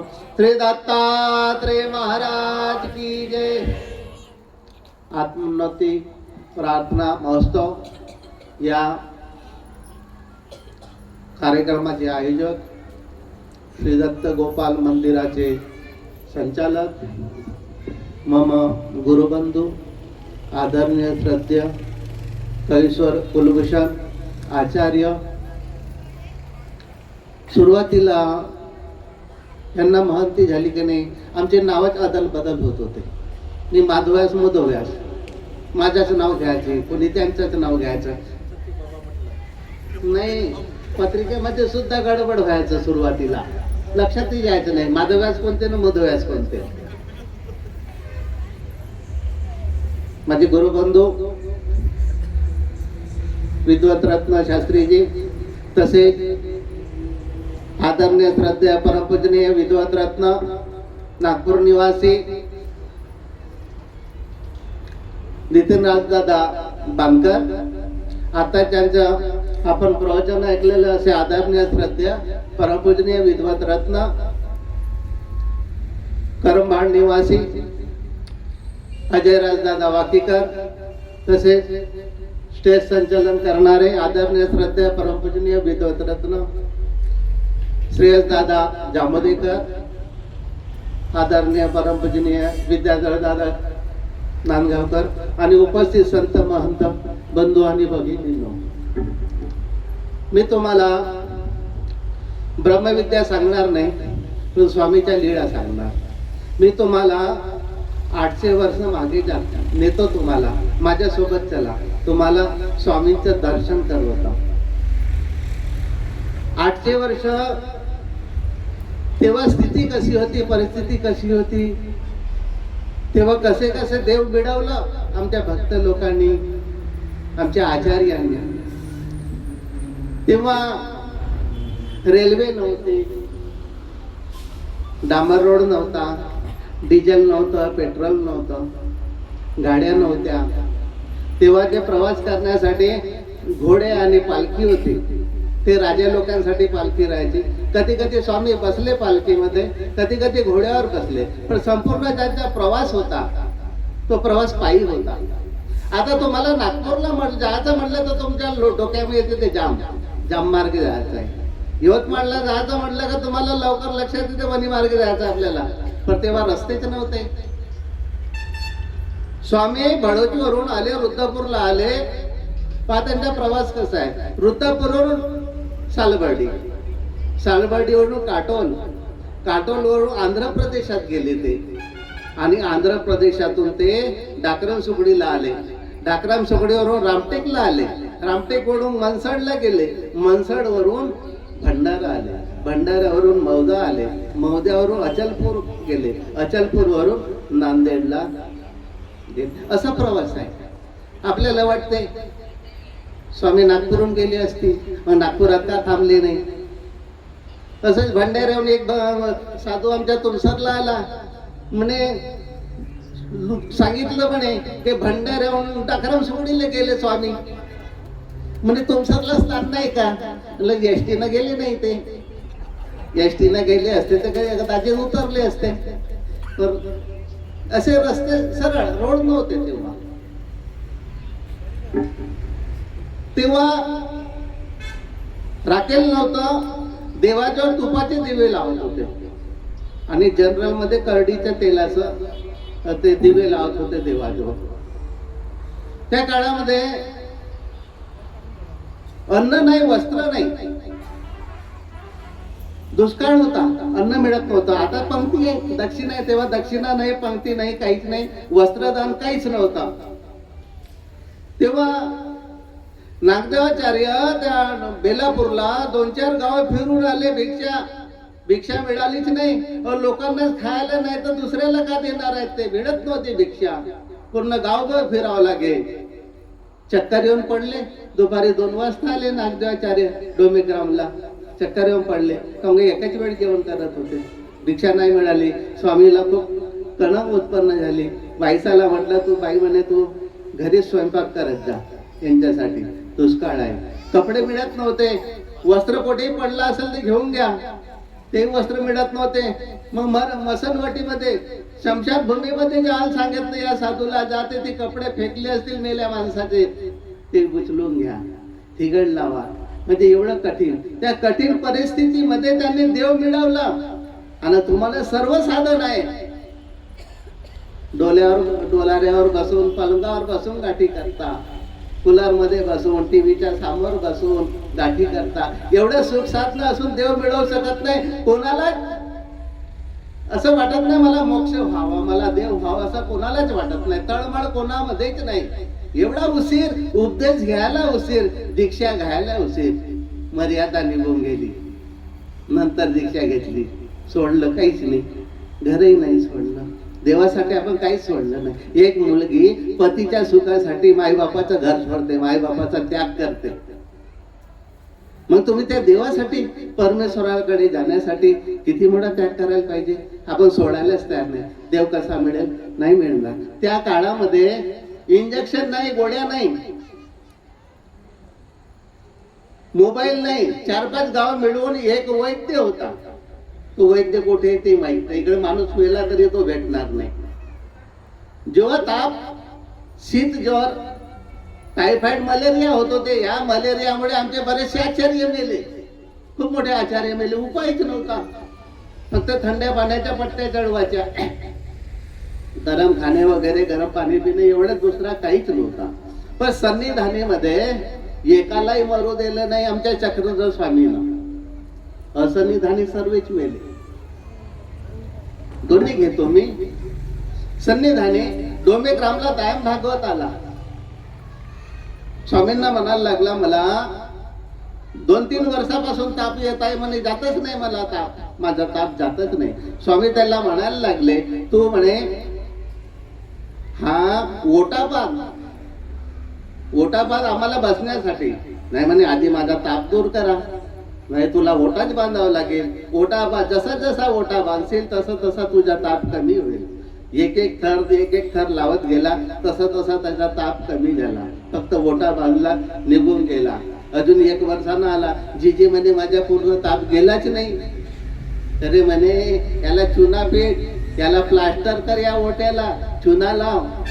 मग त्यानं तसं केलं तर तेव्हा तो ताप निघाला त्याचा. अजून सांगतो, त्या काळामध्ये माचीस सुद्धा नव्हती बरं. चक्रधर स्वामी जेव्हा जात होते तेव्हा विस्तव घेऊन दुसऱ्या गावाला जात होते. खापरामध्ये विस्तव नेत होते भक्त लोक. त्याला जिवंत ठेवत होते विस्तवाला. त्याच्यामध्ये गौऱ्या वगैरे टाकून ठेवायचे त्याला. सकाळचा विस्तव सायंकाळपर्यंत, आणि पुढच्या गावाला तो घेऊन जात होते. तीच पद्धत होती मुर्द्याला जाळाची. मुर्द्याला जाळण्यासाठी माचीस नाही, मग त्या हांडीमध्ये धरला विस्तव मुर्द्याला जाळण्यासाठी. ती पद्धत अजून चालू आहे, आताही नेतात. गाडायचं असलं तरी ते हांडीमध्ये विस्तव नेतात.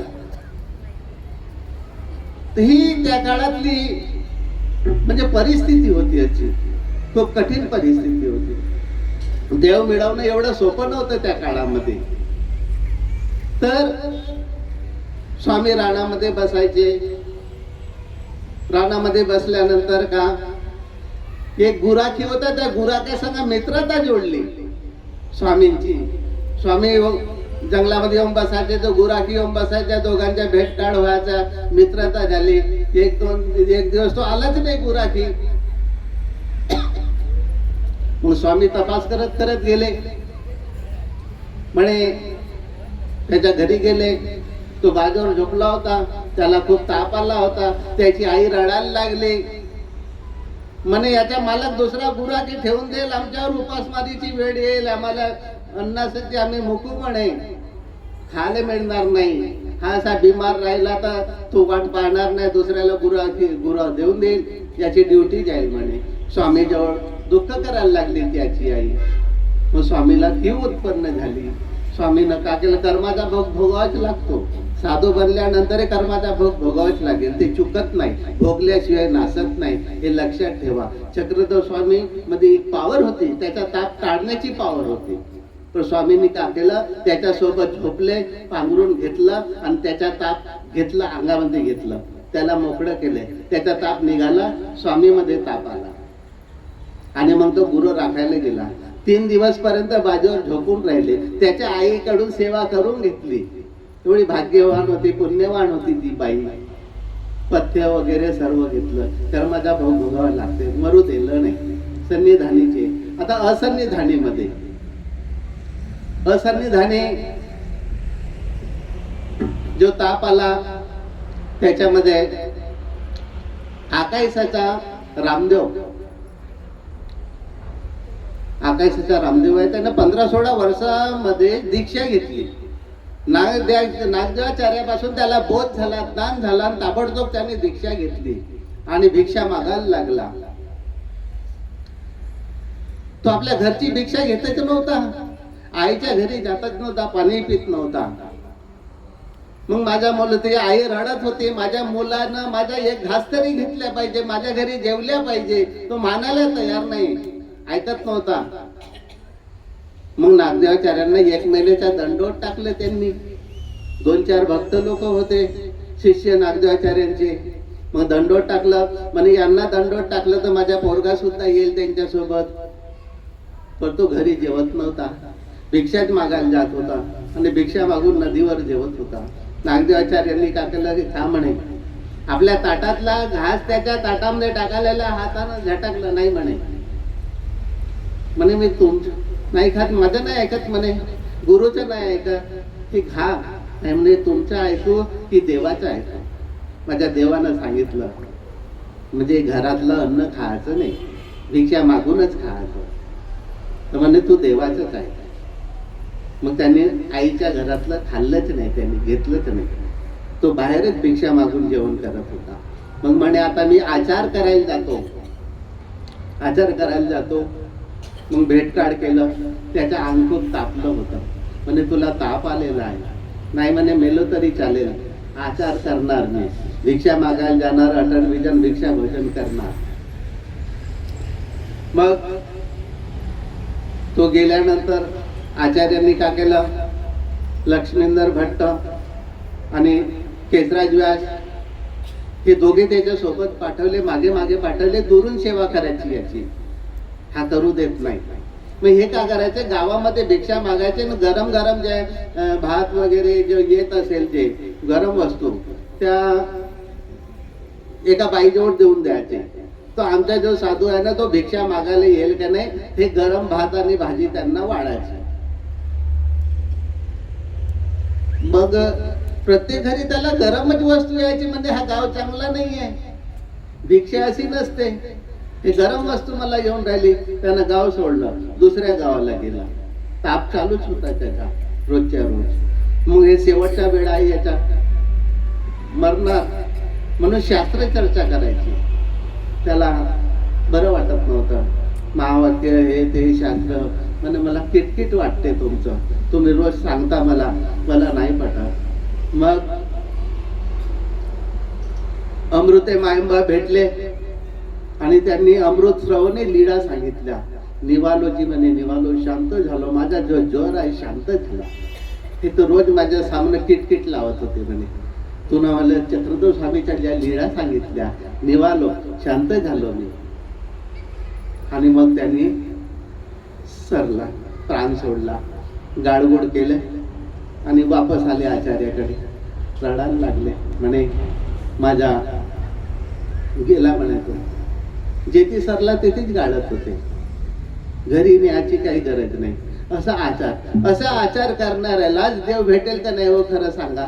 ज्यानं देवासाठी सर्व काही सोडलं त्याला देव भेटल्याशिवाय राहणार नाही, देव भेटल्याशिवाय राहणार नाही. असा होता अनंता, होता एक अनंता. अनंता तो 15-16 वर्षी त्याने दीक्षा घेतली. दीक्षा आचार्य एवढं पावर आहे बरं.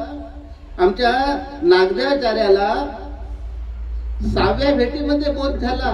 6 वेळ चक्रधर स्वामीच्या भेट झाली, त्याच्यानंतर बोध झाला. मग ऐसाला 9व्या भेटीमध्ये बोध झाला. आणि आचार्यामध्ये एवढी मोठी पॉवर आहे तर पहिल्याच भेटीमध्ये बोध होत होता. प्रत्येक बोध झाला, ज्ञान झाला का लगेच दीक्षाच घेत होते. विचारच केला नाही मला लग्न करायचं आहे का काय करायचं, संसार आहे, ताबडतोब त्याग करत होते. एवढी मोठी पॉवर चक्रधर स्वामींनी त्या नागदेवाचार्यामध्ये भरलेली होती. ताबडतोब बोध होत होता. एवढं सोपं नाही आहे बोध. ईश्वरीचे 14 आणि जीवाचे 7, 21 अधिकार जेव्हा एकत्रित येतील तेव्हाच बोध होईल. आणि तो बोध गुरुपासून होईल बरं, लक्षात ठेवा. ज्या गुरुकडून तुम्ही ज्ञान श्रवण करता त्याच गुरुकडून बोध होईल. आणि बोध झाल्याशिवाय देव समजणार नाही, तुम्हाला शास्त्र समजणारच नाही. बोध म्हणजे ऍडमिशन. त्याला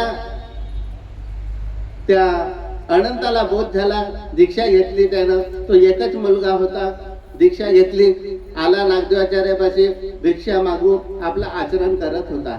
त्याची आई आली, म्हणे माझा मुलगा मला पाहिजे, माझ्या मुलाला मी घरी नेतो, माझा एकटाच मुलगा आहे. आणि तो म्हणे मी येत नाही, मी दीक्षा घेतली, मी यांच्या जवळच राहील, तुझ्या घरी येत नाही. मग ती हतबल झाली.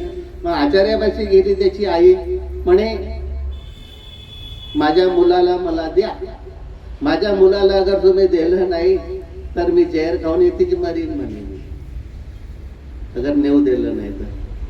मग तिनं असा बोलली ते, तर मग आचार्य म्हणे जा, त्याला तुम्ही म्हणता म्हणून मी जातो म्हणे, नाही तर मी गेलो नसतो म्हणे घरी. आणि घरी गेला त्याला ताप आला. उपाय काहीच नव्हता. ताप आला का गॅरंटी मरणाची, मरतच होता, वाचतच नव्हता मनुष्य. आणि मग ते रडायला लागली, माझा पोरगा बाजूवर पडलेला आहे. आणि मग कसं करू, कोणत्या डॉक्टरला बोलवू, डॉक्टर होतेच नाही, आता मरणार. रडायला लागली. मी याला आणलो नसतो तर अशी झाली नसती वेळ, अशी वेळ आली नसती, तिकडेच गेला असता चांगलं झालं असतं. आता आणली. तू म्हणते, अनंता म्हणते, जसे तू आचार्याला शब्द बोललीस ना की तू मला यांना नेऊ द्या नाही तर मी जहर खाईन, तसं तू या तापाला म्हण माझ्या पोराला सोड. या काळाला, हा जो काळ आलेला आहे माझ्यावर, या काळाला म्हण ना तू की माझ्या पोराला सोड नाही तर मी जहर खाईन. आणि मग त्याने जीव सोडला, गेला, रडायला लागला. तसंच माझ्यासोबत एक घटना घडली आहे. 10 दिवस झाले माझ्याजवळ एक शिष्य होता, 10व्या वर्गापर्यंत शिकला. त्याच्या आईनं नेलं, मागच्या गुरुवारी त्याचा ऍक्सिडेंट झाला. आज त्याचा 10वा दिवस आहे माझ्या शिष्याचा. जागेवर मेला तो, 22 वर्षाचा. त्याची आई खूप रडते, रडून का फायदा, मार्गातून वापस नेला तो नाही. मग आता जो देवाला दिला होता देवाला प्रिय झाला. म्हणून मुलगा देताना विचार करा आणि नेतानी विचार करा. हा प्रवचन मी आहे ना भंडाऱ्याला केलं होतं. तो पोरगा होता माझ्या समोर आणि 15 दिवसांनी तो मेला. असं होत असते. एवढं बोलून मी आपले 2 शब्द संपवतो. श्री दत्तात्रेय महाराज की जय.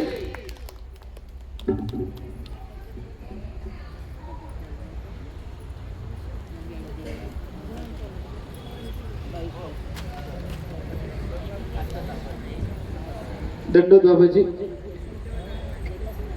अध्यक्ष विचार आपण सर्वांनी ऐकले. पुनश्च एकदा बाबाजींचं सर्व आयोजक संयोजक नियोजकांच्या वतीने फार फार धन्यवाद. दंडोत प्रणाम. बाबाजींचं आणि बाबाजींच्या विचारांचं आपण एकदा टाळ्यांच्या गजरामध्ये स्वागत करू. आता यानंतर मी काही तुम्हाला टाळ्या वाजवायला लावत नाही. तुम्ही मला सकाळच्या सत्रापासून या सत्रापर्यंत नुसत्या टाळ्या वाजवायला लावल्या, परंतु या टाळ्याचं महत्त्व उद्या तुम्हाला सांगेन. तर याच ठिकाणी हे द्वितीय सत्र या ठिकाणी संपन्न झालं.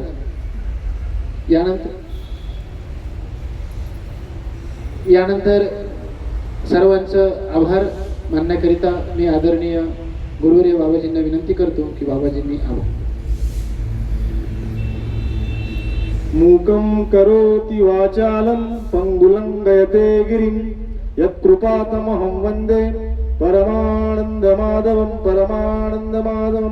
श्री गोपाल सर्वज्ञ श्री. बंधूंनो, आत्मोन्नती प्रार्थना महोत्सवाचा आजचा हा पहिला दिवस, पहिल्या दिवसातले दुसरं सत्र अतिशय गोड आणि आनंदमय वातावरणामध्ये संपन्न झालं. कारण की विषय असा होता सर्वज्ञांच्या अमोघ आणि अमूर्त अशा लीळांचा दर्शनाचा. त्या लीळांच्या दर्शनातून आपल्याला अतिशय स्वामी श्री चक्रधरांच्या जवळ घेऊन जाणारे आदरणीय सद्देह श्री दादाजी यांनी आपल्याला स्वामी चक्रधरांच्या लीळांचं श्रवण करीत करीत स्वामी चक्रधरांच्या मांडीवर खांद्यावर घेऊन तुम्हाला जणू काही सर्वज्ञांचा स्पर्श करून दिला. तो स्पर्श आपल्या जवळ सांभाळून ठेवा. आईचा स्पर्श अजूनही तुम्हाला आठवतो का? आठवतो. आईने आपल्याला कसं घेतलं होतं, आईने कसं पुरवायला आपल्याला तो स्पर्श आपल्याला जाणवत असतो. तसा असा सर्वज्ञांचा स्पर्श आहे आणि तो सर्वज्ञांचा स्पर्श घेऊन आपल्याला जीवन कृतार्थ करावं अशी एवढी भावना घेऊन दादांनी आपल्याला जे विचार दिले त्या विचाराचा स्पर्श घेऊन आपलं जीवन कृतार्थ करावं ही अपेक्षा करतो. बाबांनी अतिशय सुंदर विचार म्हणून आम्हाला संमोहित केलं आणि असेच विचार पुन्हा पुन्हा आम्हाला देत राहावे अशी अपेक्षा त्यांच्याकडून करतो आणि त्यांचे आभार न मानता त्यांच्या ऋणामध्ये राहू इच्छितो की बाबा आपण अशाच पद्धतीने आम्हाला असाच सहयोग देत राहावा अशी त्यांच्याबद्दल करतो आणि अशा अजय दादाजी यांचे आभार मानतो. त्याचप्रमाणे आदरणीय सध्या आमचे नितीन दादा, सकाळी मी त्यांचे आभार मानले नाही, त्यांच्या भारातच राहू इच्छितो. त्यांचा हा भार सदैव आमच्या बाबतीत असावा. कारण का ब्रह्मविद्या तत्वज्ञानांचा हा विचार ऐकत असताना जीवन कृतार्थ होत असतं, परंतु ती भूमिका आपली जबाबदारी वाढत असते. तुम्ही जसे जसे जाणते होताना तशी जबाबदारी वाढत असते. याच्या आधी जबाबदारी वाढलेली नव्हती, आता तुम्हाला तो विचार तत्व कळाल्यानंतर जबाबदारी वाढलेली आहे. तुमचा मुलगा मोठा झाला, शिक्षित झाला आणि काही कमवत नसेल तर तुम्ही काय करता? आता काय करता तुम्ही सांगा. कुणीतरी बोलतं का? अहो, काहीच न कमवणाऱ्या मुलाबद्दल तुमची काय अपेक्षा असते? तसंच इतकं ज्ञान इतकं चिंतन तुम्ही ऐकल्यानंतर तुम्ही भगवंताचं मंतलक करत नसेल तर भगवंताचा विचार काय असेल? आणि म्हणून ही जितकं तुम्ही त्या पद्धतीने पुढे पुढे वाटचाल करत जाता तशी तशी जबाबदारी वाढत जात असते. सर्वज्ञांच्या प्रती आपली भावना व्यक्त करणं महत्त्वाचं असते आणि तीच भावना आपल्याला आदरणीय दादाजींनी, आदरणीय नागपूरचे बापा आपले नितीन दादांनी आपल्याला दिली. त्यांचं असंच प्रेम आपल्यावरती सदैव राहो. आपला आत्मोन्नती, आपला आत्मोद्धार आपणच करणारे असलो तरी त्यांच्या विचारांचं घेऊन चिंतन करून आपलं जीवन कृतार्थ करण्याचा प्रयत्न करावा. कारण की आठवत आहे तुम्हाला आपलं भजन नेहमीच कृतार्थ करण्या जन्म आपुला, कृतार्थ करण्या जन्म आपुला, नित्य भजा गुरुवरा स्मरा हो दत्तगुरुला स्मरा, स्मरा हो दिगंबरासी स्मरा, कृतार्थ करण्या जन्म आपुला. आपला जन्म कृतार्थ करायचा असेल तर आपलं जीवन दत्तप्रभूच्या चरणी समर्पित करावं, चक्रधरांच्या चरणी समर्पित करावं. ही समर्पणाची भावना आपल्याला देत असलेले हे त्रय आचार्य, त्यांच्या प्रती मी अशीच भावना व्यक्त करतो. त्यांच्या आभारात ऋण मानता, त्यांच्या ऋणातच राहू इच्छितो. आणि आपणही मला हा पूर्ण वेळ दिला, उद्याचा आभार मानणार, पण आपल्यामुळे मला हे कार्य करता आलं, आपल्यामुळे या सगळ्या गोष्टी घडून आल्या. आपल्या सहयोगाशिवाय या गोष्टी अपूर्ण आहे. आणि म्हणून आपली असंच उदारता आपण घेत राहावी अशी मी भावना आपल्यावरती व्यक्त करतो. आणि लांबल्या विचार नाही ते थांबवतो. दंडवत प्रणाम. दंडवत. सर्वज्ञ श्री दंडवत दंडवत दंडवत. आता आणि आता महत्वाचे एक अतिशय महत्वाची सूचना आपल्याला द्यायची आहे. बंधूंनो, उद्याला 2 दीक्षा आहेत. त्यापैकी एक दीक्षा, दोन्ही दीक्षा होणार आहे तसं काही नाही, परंतु दीक्षेच्या वेळेला प्रायचित्त करायचं असतं. तर आम्ही असं ठरवलं की प्रायचित्त त्या 2 जीवांच्या